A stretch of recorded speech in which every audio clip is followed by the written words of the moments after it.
സരി ഗമ പ ഗമ പ പ.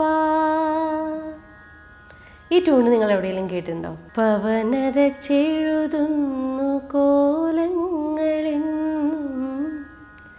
കേൾക്കുമ്പോൾ ഇത് രണ്ടും ഏകദേശം ഒരുപോലെ തോന്നുന്നുണ്ടോ? ഞാൻ ആദ്യം പാടിയത് നമ്മുടെ കർണാടക സംഗീതം ആദ്യമായിട്ട് പഠിക്കുമ്പോൾ ബേസിക് ലെസണിൽ ഉൾപ്പെട്ടിട്ടുള്ള മധ്യസ്ഥായി വരിശ എന്ന് പറയുന്ന ഒരു ഭാഗമാണ്.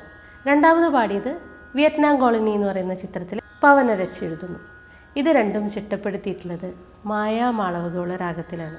ഈ മായാമാളവഗോള രാഗം എന്ന് പറയുന്നത് 72 മേളകർത്ത രാഗങ്ങളിലെ 15ാമത്തെ രാഗമാണ്.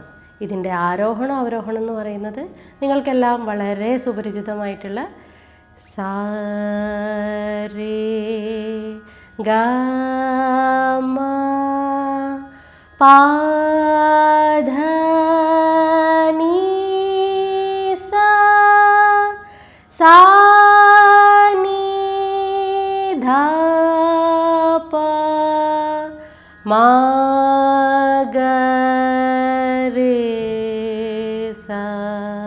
അതായത് 72 മേളകർത്ത രാഗങ്ങളിലെ 15ാമത്തെ മേളകർത്ത രാഗത്തിലാണ് ഒരു കുട്ടി പാട്ട് പഠിച്ച് തുടങ്ങുന്നത്. എന്തുകൊണ്ട് നമ്മൾ 1ാമത്തെ രാഗത്തിൽ പഠിക്കുന്നില്ല? അതൊരു സംശയമാണല്ലേ. നിങ്ങൾക്ക് ഉത്തരം അറിയുമെങ്കിൽ കമൻറ്റ് ചെയ്യൂ.